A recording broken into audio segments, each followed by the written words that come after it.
Hey guys, so you've probably seen this black ball modern industrial chandelier on Amazon. It's a total steal at under 20 bucks, but the listing says assembly required and the reviews are mixed. Today we're going to put it together and see if it's a DIY dream or a total headache. Let's dive in.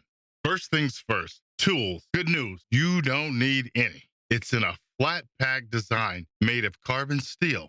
One of the biggest questions I see is it easy to install? Now, some buyers mention it feels a little bit like a puzzle. Pro tip, follow the step-by-step instructions closely. You're essentially building a bird cage yourself. If it feels a little flimsy while you're building it, don't worry.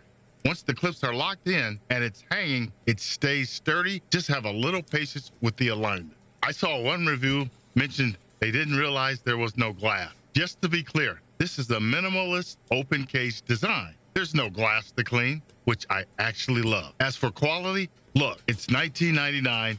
It's not a $200 hand-forged fixture. Up close, it's simple, but once it's on the ceiling, it looks high-end. It's perfect for a farmhouse kitchen or a loft style.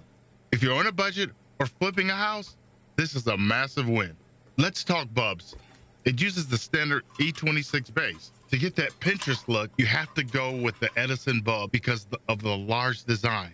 It casts these really cool, intricate shadow patterns on your walls. One thing to note, the mounting plate is a bit shallow. If you have a lot of extra wiring in your ceiling box, it might be a tight squeeze, so take your time tucking those wires in. So, is it worth it? If you're okay with a 15-minute DIY assembly, absolutely. It's stylish, lightweight, and you can't beat the price. It's much bigger than I expected, which makes it a great statement piece over a sink or an island. If you want to grab one for your space, it looks wonderful. Happy building, guys.